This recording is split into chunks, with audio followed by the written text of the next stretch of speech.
15. 맥심은 이튿날 아침에 전화를 걸어 저녁 7시쯤 돌아온다고 알렸다. 프리스가 전해준 내용이었다. 맥심은 나를 바꿔달라고 하지 않았다. 아침을 먹던 나는 전화벨 소리를 듣고 아마도 프리스가 달려와 마님, 주인어른 전화를 받으시죠? 라고 말할 것이라 생각했다.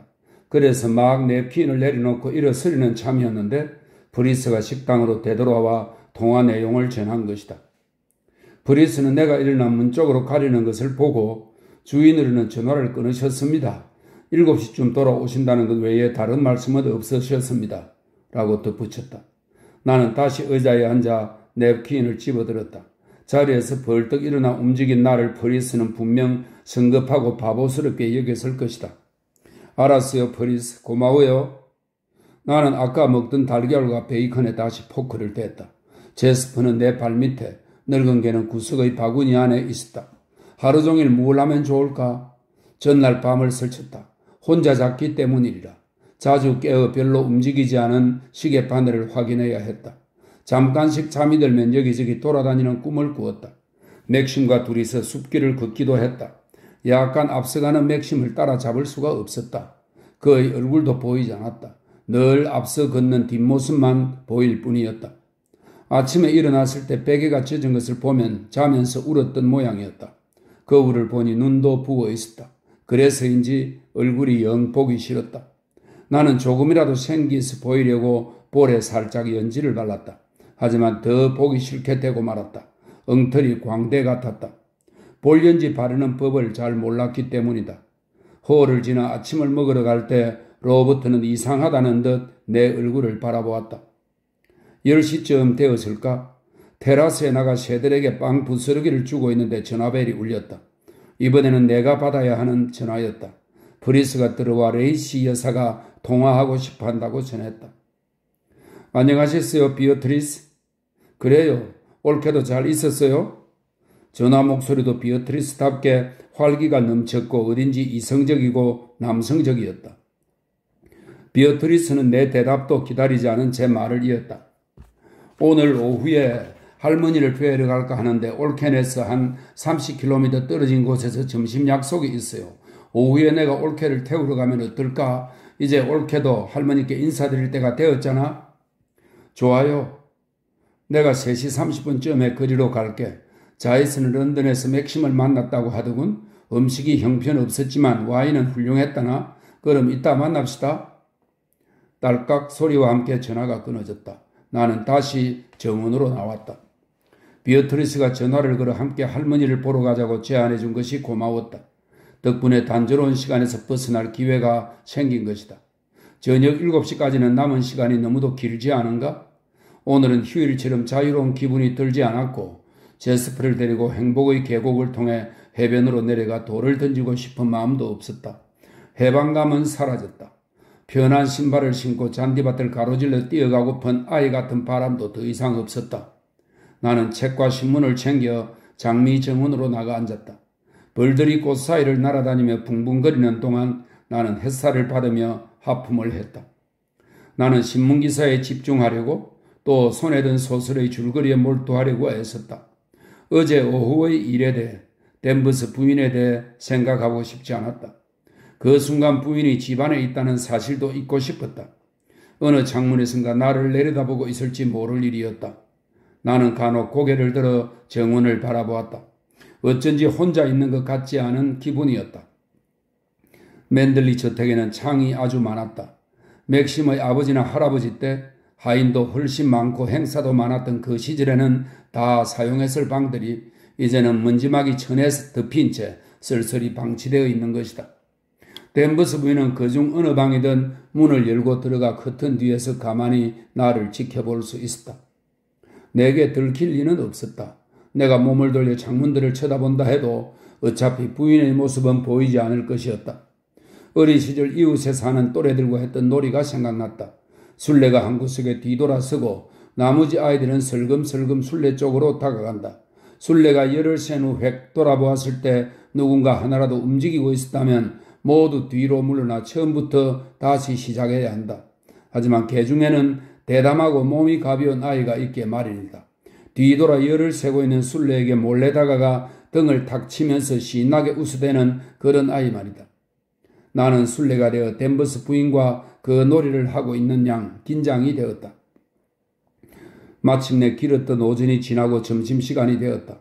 조용히 능수능란하게 움직이는 프리스와 멍청한 얼굴을 한 로버트의 모습은 책이나 신문보다 훨씬 더 마음을 가라앉혀 주었다. 정확히 3시 30분에 비어트리스의 자동차가 문 앞에 멈추는 소리가 들렸다. 옷을 입고 장갑까지 낀 채 기다리던 나는 바로 달려나갔다.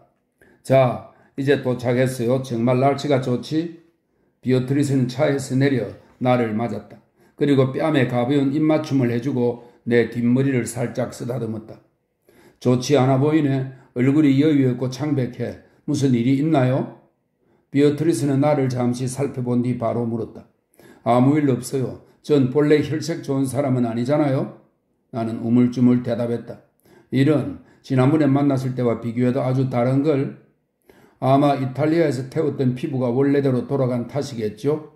나는 차에 올라타면서 말했다. 옳게도 맥스와 똑같군. 건강 이야기는 싫다는 거지. 자, 차문을 쾅 닫도록 해요. 아니면 제대로 안 다치니까. 차는 빠른 속도로 모퉁이를 돌았다. 혹시 아이를 가진 것은 아닌가? 비어트리스는 갈색 눈을 내 쪽으로 돌렸다. 아니, 그런 것 같지는 않은데요. 아침에 일어날 때 몸이 아프거나 하지 않아? 아니요, 괜찮아요. 그렇군요.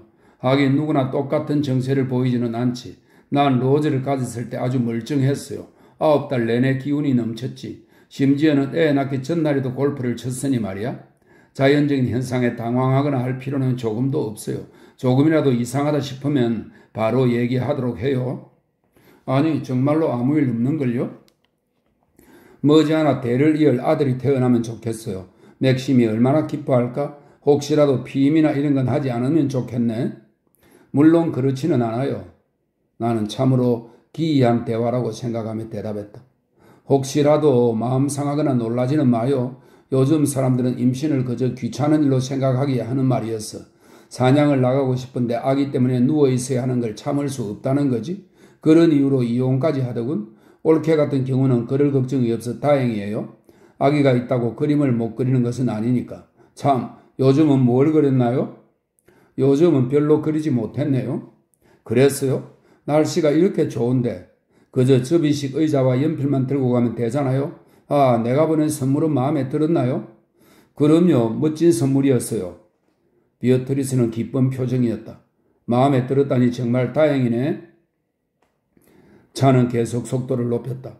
비어트리스는 가속 페달에서 발을 떼지 않았다. 길이 구부러지면 아슬아슬하게 회전을 했다. 우리와 마주친 차 2대의 운전사는 화를 내며 우리 차를 노려보았다. 길 가던 남자 하나는 지팡이를 휘둘러 댔다. 나는 얼굴이 붉어졌지만 비어트리스는 그런 반응을 알아차리지도 못하는 것 같았다. 나는 좌석에서 몸을 웅크렸다. 로즈는 다음 학기에 옥스퍼드로 간답니다. 거기서 그 애가 뭘 할지는 아무도 모르지만 나나 자일스 모두 굉장한 시간 낭비라고 생각하지만 달리 어딜 보내야 할지도 모르겠어요. 그 애의 관심은 오로지 말타기 뿐이지. 그런데 앞차 운전자는 대체 뭘 하고 있는 걸까? 운전을 하는 게 아니라 유람을 하는 모양이야. 요즘 도로에는 저렇게 골치 아픈 사람이 많다니까? 우리 차는 앞차를 추월해 큰 도로로 끼어들었다. 누구 자고 간 손님은 없었나요? 아니요, 조용하게 지냈어요. 잘했네. 파티 같은 건 정말 지루한 일이야. 그래도 우리 집에 오는 건 걱정 안 해도 돼요. 근처에 좋은 사람들이 아주 많거든. 서로 잘 아는 사이고 이 집 저 집에 모여 저녁을 먹고 브릿지 게임을 하지. 외부인을 들여 골치 썩는 일은 없어요. 아, 옳게도 브릿지를 하겠죠? 잘은 못해요, 비어트리스. 그건 상관없어요. 할 줄만 알면 그만이지. 카드 놀이를 배우려 하지 않는 사람을 보면 참을 수가 없어. 긴 겨울 저녁 시간 동안 대체 어떻게 접대를 하라는 건지 그냥 앉아서 얘기만 할 수는 없잖아요. 왜 그럴 수는 없을까? 속으로 궁금했다. 하지만 아무 말 않는 편이 좋을 것 같았다.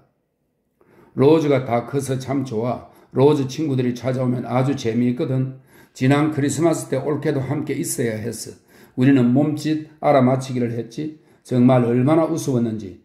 자일스가 최고로 잘했어. 샴페인 한두 잔만 마시고 나면 그 사람은 세상에서 제일 웃기는 존재가 되거든. 본업을 버리고 무대에 올라가야 했다고들 한답니다. 나는 자일스를 생각했다. 달덩이처럼 커다란 얼굴에 뿔테 안경을 쓴 그가 샴페인을 마시고 사람들을 웃기는 장면을 떠올리니 당혹스러웠다. 자일스는 디키마시라는 우리 친구와 둘이서 여자 옷을 입고 노래를 불렀어요. 그게 알아맞혀야 할 단어와 무슨 상관이 있는지는 아무도 몰랐지만 그건 중요하지 않아요. 다들 배꼽을 잡았다니까? 나는 예의 바르게 미소 지었다. 정말 재미있네요. 비어트리스네 응접실에 사람들이 꽉 찬 장면을 그려보았다. 모두들 서로를 잘 아는 친구 사이에 있다. 로즈는 자일스와 비슷하게 보이겠지? 비어트리스는 그때 생각을 하며 또다시 큰 소리로 웃었다. 딕이 등에 소다수를 콸콸 부어버렸을 때 자일스가 지었던 표정은 정말 잊을 수가 없어요. 얼마나 웃었던지. 다가오는 크리스마스를 비어트리스네에서 지내야 할지도 모른다는 생각 때문에 마음이 몹시 불편했다. 독감이라도 걸려야 할 판이었다. 물론 우리는 진지하게 연기를 했던 건 아니에요. 그저 웃고 즐기려는 거였죠. 하지만 지금의 맨들리라면 멋진 극단을 불러올 수도 있겠네. 몇 해 전에 왔던 극단이 생각나요. 런던에서 왔었죠. 제대로 된 연극에는 정말 많은 준비가 필요해요. 그렇죠. 비어트리스는 잠시 말없이 운전만 하다가 불쑥 물었다. 맥심은 어때요? 잘 지내요? 정말로 즐겁고 행복해 하는 건가요? 그럼요. 그렇고 말고요. 길이 마을을 통과하면서 좁아지는 바람에 대화가 끊겼다. 나는 댄버스 부인에 대해 이야기를 할까 말까 망설였다. 파벨이라는 남자에 대해서도. 혹시라도 비어트리스가 맥심에게 전할까봐 걱정이 되었다. 비어트리스, 파벨, 잭 파벨이라는 이름을 들어본 적 있어요? 내가 결심을 굳히고 물었다. 잭 파벨이라. 아는 이름이에요. 잠깐만, 이제 기억났어요. 아주 무례한 놈이지. 몇 해 전에 한 번 만난 적이 있어요. 어제 그 사람이 댄버스 부인을 만나러 맨들리에 왔었어요. 아니, 정말로? 아, 그러고 보니 뭐요? 그놈은 레베카의 사촌이었던 것 같아. 나는 깜짝 놀랐다. 레베카의 친척이라고? 레베카에게 친척이 있으리라는 생각은 해본 적이 없었다. 잭 파벨이 사촌이었군. 아, 그렇군요. 전혀 생각하지 못했어요. 아마 전에는 맨들리에 자주 떠나들었을 거예요. 하지만 정확히는 몰라. 난 당시 맨들리에 거의 가지 않았거든. 어쩐지 그 이야기를 계속하고 싶지 않은 눈치였다. 별로 호감 가는 사람이 아니었어요. 그랬을 거예요. 충분히 이해해요. 나는 기다렸지만 비어트리스는 더 이상 입을 열지 않았다. 파벨이 자기의 방문을 비밀로 해달라고 부탁했던 일은 말하지 않는 편이 나을 듯했다. 게다가 목적지에 거의 도착한 상황이었다. 차는 포장된 길을 따라 흰 대문을 통과했다. 할머니는 눈이 거의 멀었다는 걸 잊지 마요. 요즘에는 정신도 오락가락 하신다는군. 간호사에게 전화해 두었으니 별 문제는 없을 거예요. 커다란 붉은 벽돌집이 나타났다. 후기 빅토리아 양식 같았다. 매력적이지는 않았다. 한눈에 보기에도 수많은 하인들이 열심히 관리하는 집 같았다. 눈이 보이지 않는 노부인 한 사람을 위해서 말이다. 하녀가 문을 열었다. 잘 지냈어요, 노라? 비어트리스가 인사했다. 그럼요, 마님. 마님도 좋아 보이시는군요. 그럼요, 잘 지낸답니다. 우리 할머니는 어떠신가요? 이랬다 저랬다 하세요. 하루는 좋고 그 다음 날은 나쁘고 하는 시기죠. 몸 상태가 썩 나쁜 것은 아닌데 말입니다. 이렇게들 오셨으니 아주 기뻐하실 겁니다. 노라는 호기심 어린 눈길로 나를 보았다. 이쪽은 맥심의 부인이에요. 비어트리스가 소개했다. 네, 반갑습니다, 마님. 우리는 좁은 홀과 가구가 꽉 들어찬 응접실을 지나 네모진 잔디밭을 내려다볼 수 있는 베란다로 나갔다. 베란다로 향하는 계단에는 제라늄 화분들이 아주 많았다. 구석에는 목욕용 의자를 세워두었다. 비어트리스의 할머니는 베개와 시월에 둘러싸인 채 베란다에 앉아있었다. 가까이 다가가 보니 할머니의 얼굴은 맥심과 놀랄 정도로 비슷했다. 맥심이 늙고 눈이 멀게 되면 꼭 이렇게 했구나 싶었다. 옆에 앉았던 간호사가 큰 소리를 읽던 책을 덮고 일어서 비어트리스에게 미소를 보냈다. 잘 지내셨어요, 레이시 부인? 비어트리스는 간호사와 악수를 하고 나를 소개했다. 할머니는 좋아 보이시네요. 86이나 되셨는데 어쩜 이렇게 건강하신지 모르겠어요. 할머니, 저희 왔어요. 잘 도착했어요. 할머니에게 하는 말에서는 목소리가 커졌다. 할머니는 우리 쪽으로 고개를 돌렸다. 비어트리스가 왔구나. 이렇게 와주어서 고맙다. 여긴 너무 답답하단다. 비어트리스가 몸을 굽혀 할머니에게 입을 맞추었다. 맥심의 안 사람을 데려왔어요. 전부터 와서 뵙고 싶어 했는데 너무 바빠서 이제 온 거예요. 비어트리스가 내 등을 밀었다. 어서 입 맞춰 드려요. 나도 허리를 굽혀 할머니의 뺨에 입을 맞추었다. 할머니는 손가락으로 내 얼굴을 어루만졌다. 착하기도 하지. 이렇게 와줘서 고맙다. 만나게 되어 반갑구나. 맥심도 데려오지 그랬니? 맥심은 런던에 갔어요. 오늘 밤에 돌아올 거예요. 다음번에는 함께 오도록 해. 자, 이 의자에 앉아. 좀 자세히 보게. 비어트리스도 거기 앉고. 로제는 어떠냐? 고 말썽꾸러기 녀석. 날 보러 오지도 않는구나. 8월에 인사드리러 올 거예요. 이제 2턴을 마치고 옥스퍼드로 가거든요. 비어트리스가 큰 소리로 말했다. 그렇구나. 이제 아주 어른이 되었군. 내가 못 알아볼지도 모르겠다. 자일스보다 키가 더 커요. 비어트리스는 계속해서 자일스와 로저, 말들과 개들 이야기를 했다. 간호사는 뜨개질거리를 가져와 능숙한 솜씨로 바늘을 움직였다. 아주 밝고 즐거운 표정이었다. 맨들리가 마음에 드셨나요, 더윈터 부인? 아주 많이요. 감사합니다. 정말 아름다운 곳이죠. 물론 저희는 요즘에 통 가보지 못했어요. 할머니께서 움직이지 못하시니까요. 저도 맨들리 시절을 그리워한답니다. 혼자라도 다니러 오세요. 감사합니다. 꼭 그러고 싶군요. 더윈터 씨도 잘 계시겠죠? 그럼요. 잘 있습니다. 이탈리아에서 신혼여행을 하셨다고요? 저희도 더윈터 씨가 보내신 우편 엽서를 잘 받아보았답니다. 저희라니 그저 예의상 쓰는 표현일까? 아니면 자기와 맥심 할머니가 하나라는 뜻일까? 맥심이 엽서를 보냈나요? 전 기억이 안 나는군요. 그럼요. 정말 반가웠답니다. 엽서나 편지가 오는 것은 아주 기쁜 일이에요. 저희는 스크랩북을 만들어 가족과 관련된 건 다 넣어둔답니다. 물론 즐거운 것만 말이에요. 그렇군요. 건너편에서 이루어지는 대화가 들려왔다. 마스크먼 노인이 일을 그만두게 해야 했답니다. 최고의 사냥꾼이었던 마스크먼을 할머니도 기억하시죠? 그럼 이제 많이 늙었을 텐데? 많이 늙었죠. 두 눈이 다 멀어버렸어요. 저런 불쌍하기도 하지. 할머니 앞에서 눈먼 이야기를 하는 건 별로 적합해 보이지 않았다. 간호사를 헐기 보았더니 뜨개질하기 바빴다. 부인도 사냥을 하시나요? 간호사가 물었다. 아니요. 아마 곧 하시게 될 겁니다. 여기서는 모두 사냥을 좋아하거든요. 그렇군요. 더윈터 부인은 미술에 취미가 있답니다. 비어트리스가 끼어들었다. 맨들레에는 멋진 그림을 그릴 만한 장소가 아주 많다고 말해주었죠. 아, 정말 멋진 취미네요. 간호사가 뜨개질을 잠시 멈추었다. 저한테도 그림을 잘 그리는 친구가 있었죠. 부활절 방학 때 함께 시골을 여행했는데 정말 멋진 그림들을 그리더군요. 그랬군요. 우리는 그림 얘기를 하는 거예요. 비어트리스가 할머니에게 큰 소리로 설명했다. 우리 집안에 예술가가 들어왔거든요. 누가 예술가인데 나는 모르겠구나. 할머니의 새 손자 며느리요. 제가 결혼 선물로 뭘 해줬는지 한번 물어보세요. 나는 대답할 준비를 하며 미소 지었다. 할머니는 내 쪽으로 고개를 돌렸다. 비어트리스가 무슨 소리를 하는 거지? 너가 예술가인 줄은 몰랐구나. 우리 집안에는 예술가가 하나도 없었는데? 비어트리스가 농담을 하는 거예요. 전 예술가라고는 할 수 없거든요. 그저 취미로 그림을 그리죠. 정식으로 배운 적도 없어요. 비어트리스는 결혼 선물로 멋진 책을 주었답니다.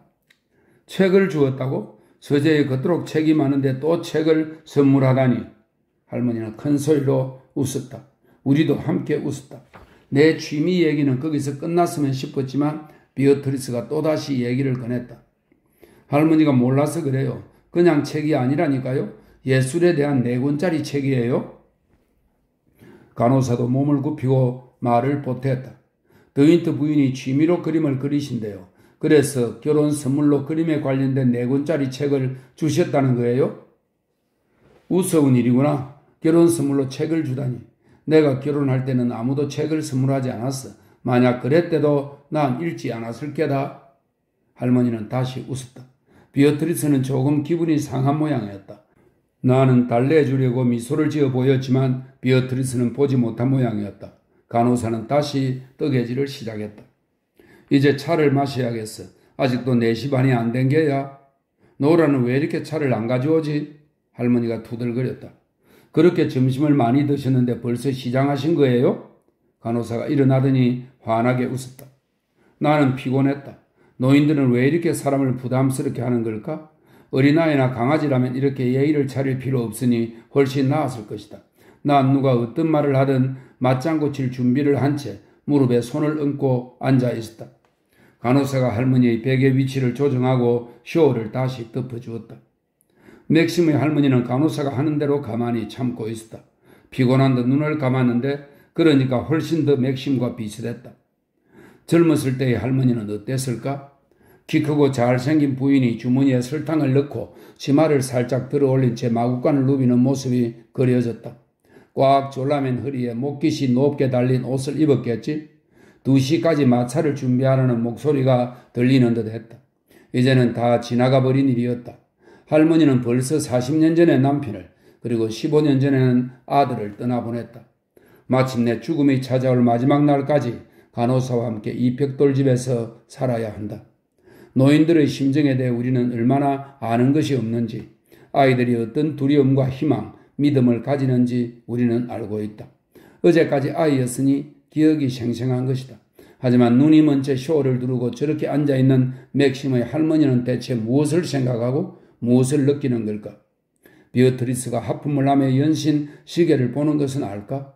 우리가 그저 의무감에서 마지못해 찾아온 것이고 집으로 돌아가고 나면 자, 이걸로 석 달 동안은 양심의 가책을 안 받아도 돼 라고 혼잣말 하리라는 걸 알까? 가끔은 맨들리를 떠올릴까? 내가 앉는 식당에 앉았던 것을 기억할까? 할머니 역시 밤나무 아래에서 차를 마셨을까? 모든 것을 다 잊어버린 채 그저 조용하고 파리한 얼굴로 소소한 통증과 소소한 불편만 느끼는 것일까?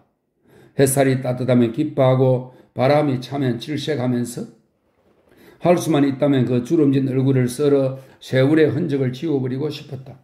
옆에 앉은 비어트리스처럼 건강하고 활동적이었던 시절, 볼이 발그레한 채로 사냥이며 개, 말 이야기를 하던 시절의 젊은 할머니를 보고 싶었다. 간호사가 베개를 매만지는 동안 눈을 감고 앉아있는 저런 모습이 아니라 말이다. 오늘은 차에 곁들여 물냉이 샌드위치를 먹는 날이에요. 좋으시죠? 간호사가 말했다. 물냉이 샌드위치라고? 할머니가 머리를 번쩍 들고 문 쪽을 바라보았다. 그 얘기는 안 했잖아. 왜 노라는 차를 안 가져오는 게야? 난 죽었다 깨도 할머니 간호는 못할 것 같아요. 대단하세요. 비어트리스가 작은 소리로 간호사에게 말했다. 전 익숙해져서 괜찮아요. 또 이곳은 아주 평화롭거든요. 간혹 나쁜 날도 있긴 하지만 끔찍할 정도는 아니에요. 할머님은 다른 환자들에 비해 다루기 쉽답니다. 하인들도 열심이고요. 그게 제일 중요하죠. 아, 노라가 왔군요.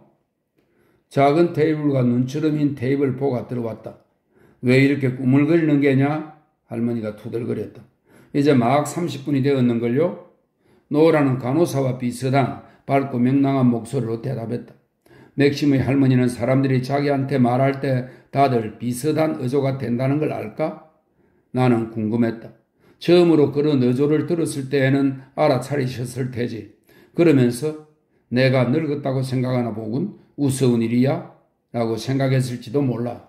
그러다가 점점 더 익숙해지면서 이제는 마치 늘 그랬던 것처럼 여겨지는 것이다. 말에게 설탕을 주던 허리가 날씬한 밤생머리 여인은 어디로 가버린 것일까? 우리는 테이블 가까이 의자를 당겨 앉고 물냉이 샌드위치를 먹기 시작했다. 할머니를 위해 특별히 준비한 것이었다. 자, 어때요? 마음에 드세요? 파리한 얼굴에 천천히 미소가 번져갔다. 난 물냉이 샌드위치가 좋아. 펄펄 끓는 차는 너무 뜨거웠다. 간호사는 홀짝거리며 조금씩 차를 마셨다. 늘 이렇게 끓는 물을 가져온답니다. 찻잎으로 죽이라도 끓이라는 건지 아무리 얘기해도 소용없어요. 말을 안 듣네요. 그건 할 수 없는 일이에요. 저도 그러려니 하고 포기했답니다. 비어트리스가 간호사에게 맞장구 쳤다. 할머니는 차 숟가락으로 차를 저었다. 지수는 먼 곳을 향해 있었다. 무슨 생각을 하는 것인지 궁금했다. 이탈리아에서는 날씨가 좋았나요? 간호사가 물었다. 네, 아주 더웠지요. 비어트리스가 할머니에게 설명했다. 이탈리아로 신혼여행을 갔을 때 날씨가 아주 좋았다고 하네요. 맥심은 피부가 구릿빛이 되었답니다. 왜 오늘 맥심은 안 온 게냐? 할머니가 중얼거렸다. 말씀드렸잖아요. 맥심은 런던에 갔어요. 신사들 모임이 있다고 했어요. 자일스도 런던에 있고요. 아, 그렇군. 그런데 왜 맥심이 이탈리아에 갔다는 거야? 4월에 갔었다고요. 지금은 맨들리로 돌아왔고요. 비어트리스는 답답하다는 듯 말하면서 간호사를 헐기 쳐다보았다. 지금은 드윈터 내외가 모두 맨들리에 있답니다. 간호사가 거들었다. 이달에는 날씨가 아주 좋았어요. 나는 맥심 할머니에게 다가가 말했다. 장미가 한창이에요. 몇 송이 가져다 드릴 걸 그랬네요. 그래, 난 장미가 좋아. 할머니는 이렇게 대답하더니 흐릿한 푸른 눈으로 나를 열심히 보았다. 너도 맨들리에 있는 게냐? 나는 침을 꿀꺽 삼켰다. 잠시 침묵이 흘렀다. 비어트리스가 못 참고 끼어들었다. 할머니, 아까 다 인사했잖아요. 맥심과 결혼한 새 색시라니까요. 간호사는 재빨리 찻잔을 내려놓고 할머니의 표정을 살폈다. 할머니는 베개에 편안하게 기댄 상태였지만 입술이 가볍게 떨렸다. 너희들은 말이 너무 많아. 나 무슨 말인지 모르겠다. 갑자기 할머니가 나를 바라보며 고개를 세차게 흔들었다. 넌 누구냐? 전에 본 적이 없는데? 모르는 얼굴이야. 맨들리에서 만난 적이 없지 않느냐? 비어트리스, 이게 대체 누구냐? 왜 맥심은 레베카를 안 데려오는 거야? 내가 레베카를 얼마나 좋아하는데 대체 레베카는 어디 있어? 한참 동안 아무도 입을 열지 못했다. 나는 얼굴이 새빨갛게 달아올랐다. 간호사가 즉시 일어나 할머니 옆으로 달려왔다. 레베카를 보고 싶어. 대체 레베카를 어떻게 한 거냐? 비어트리스는 테이블에 다리를 부딪히며 어색하게 일어섰다. 나처럼 새빨개진 얼굴이 실룩대었다. 레이시 부인, 이제 가시는 게 좋겠어요. 간호사가 안절부절 못했다. 할머님이 좀 피곤하신가 봐요. 한번 헛소리를 시작하시면 몇 시간은 가거든요. 때때로 지금처럼 흥분하신답니다. 하필이면 오늘 이러시다니. 그래도 이해해 주시겠지요? 더윈터 부인? 간호사가 내게 용서를 구했다. 물론이죠. 이제 그만 가봐야겠어요? 나도 재빨리 대답했다. 비어트리스와 나는 허둥지둥 가방과 장갑을 챙겨 들었다. 간호사는 다시 할머님 옆으로 갔다. 이게 다 무슨 일이에요? 자, 물냉이 샌드위치를 좀 더 드시겠어요? 레베카는 어디 있는 게야? 왜 맥심은 레베카를 데려오지 않는 게야? 우리는 응접실을 거쳐 홀을 지나 앞문으로 나왔다. 비어트리스는 말없이 차 시동을 걸었다. 나는 묵묵히 앞만 바라보았다. 기분이 나쁘거나 하지는 않았다. 나 혼자였다면 아무렇지도 않았을 것이다. 다만 비어트리스가 마음에 걸렸다. 이 모든 일이 비어트리스에게는 너무도 당황스럽고 불편하지 않았겠는가? 차가 마을을 빠져나왔을 때야 비어트리스가 입을 열었다. 올케한테 어떻게 사과해야 할지 모르겠어. 입이 10개라도 할 말이 없군. 할머니가 그러시리라고는 전혀 예상 못했어요. 그랬다면 절대 올케를 데려가 인사시킨다는 생각을 안 했을 텐데 정말 미안해요. 미안해하실 것 없어요. 이제 그만하세요. 정말 이해할 수가 없어. 나나 맥심이나 할머니한테 다 설명을 했거든. 외국에 쏠린 결혼식 소식에 관심도 많이 보이셨는데 할머니 연세를 생각하셔야죠. 그걸 다 기억하실 수 있겠어요? 저랑 맥심을 연결시키지 못하셨을 뿐이에요. 할머니에게 맥심은 레베카와 연결될 뿐이니까요. 우리는 한참 말이 없었다. 차에 앉아 있으니 안심이 되었다. 거친 운전이 더 이상 불편하지 않았다. 할머니가 얼마나 레베카를 좋아했는지 잊고 있었어. 비어트리스가 천천히 말했다. 내가 바보예요. 이런 일을 전혀 예상하지 못했으니 그 사고를 할머니가 제대로 이해하지 못한 모양이에요. 아, 정말 끔찍한 오후였어. 올케가 이제 날 어떻게 생각하겠어? 비어트리스, 이제 그만해요. 전 괜찮다고 이미 말씀드렸잖아요. 레베카는 할머니한테 아주 잘했어요. 자주 맨들리로 모셔가기도 했고 물론 그때는 할머니 상태도 아주 좋았지. 레베카가 무슨 말만 하면 할머니는 즐겁게 웃었어요. 레베카는 대단한 재주를 가진 사람이었어. 남녀노소, 심지어 개들까지도 누구나 자기를 좋아하지 않고는 못 빼기게 만들었으니까. 할머니는 영원히 레베카를 잊지 못할 것 같군. 어떻든 올케한테는 면목 없게 되었어. 전 괜찮아요. 아무렇지도 않다니까요. 나는 기계적으로 같은 말을 반복했다. 비어트리스가 더 이상 사과하지 않았으면 싶었다. 그 이야기를 계속하고 싶지 않았다. 대체 그럴 필요가 어디 있단 말인가? 자일스는 무척 화를 낼 거예요. 올케를 거기 데려간 게 내 잘못이라고 야단치겠지. 어쩌면 그렇게 멍청한 짓을 저질렀어 라고 소리가 들리는 것 같아. 생각만 해도 머리가 아프군. 그럼 아무 말 하지 마세요. 저도 잊어버릴게요. 말은 한번 꺼내고 나면 점점 커지는 법이잖아요. 자일스는 내 얼굴만 보고도 무엇가 잘못되었다는 걸 알아차릴걸. 남편한테는 뭘 숨길 수가 없어. 나는 잠자코 있었다. 그 친한 친구들 사이에서 그 이야기가 얼마나 신나게 반복될지 훤했다. 일요일 점심을 먹으러 모인 사람들이 눈을 커다랗게 뜨고 귀를 바짝 곤두세우고 탄성을 지르며 내 얘기를 하겠지. 세상에, 그래서 대체 어떻게 하셨어요? 라는 말에 이어 그래, 새 부인은 어떻게 반응하던가요? 모두들 얼마나 당황스러웠겠어요? 라는 말이 이어지리라. 나한테는 맥심이 그 일을 몰라야 한다는 점만이 중요했다. 언젠가 프랑크에게는 얘기하게 될지도 모른다. 하지만 시간이 한참 지난 후일 것이다. 대로에 들어선 지 얼마 되지 않아 오르막 꼭대기에 이르렀다. 멀리서 캐리스의 회색 지붕들이 보였고 오른쪽으로는 맨들리의 깊은 숲과 먼 바다가 눈에 들어왔다. 집에 뭐 급한 일이 있나요? 비어트리스가 물었다. 아니요. 왜요? 대문 앞에 올케를 내려줘도 괜찮을까 해서. 미친 듯이 운전해서 역으로 나가면 런던에서 돌아오는 자일스를 만날 수 있을 것 같아요. 그럼 택시를 잡아탈 필요가 없게 되니까? 물론 괜찮아요. 저는 슬슬 걸어 들어갈게요. 고마워요. 비어트리스는 진심으로 고마워했다. 그날 오후는 비어트리스에게도 너무 힘들었던 것이 분명했다. 혼자 있고 싶은 마음을 이해할 수 있었다. 저택 앞까지 들어왔다가 또다시 맨들리에서 차를 마시기에는 마음이 내키지 않았으리라. 나는 대문 앞에서 내렸고 우리는 작별의 입맞춤을 했다. 다음에 만날 때는 살이 좀 쪄 있으면 좋겠네. 그렇게 여인 것은 좋지 않아요. 맥심에게도 인사해 전해줘요. 오늘 일은 다시 한번 미안해요. 비어트리스는 먼지 구름 속으로 사라졌고 나는 저택으로 이어지는 길을 걷기 시작했다.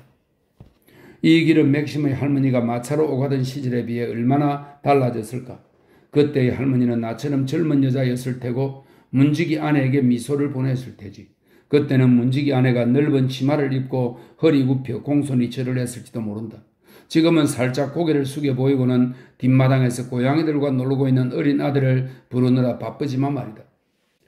맥심의 할머니는 너르지 나뭇가지들을 피하려 고개를 숙이고 말은 또각또각 소리를 내며 걸어갔겠지. 그때는 길이 더 넓고 좋았을 것이다.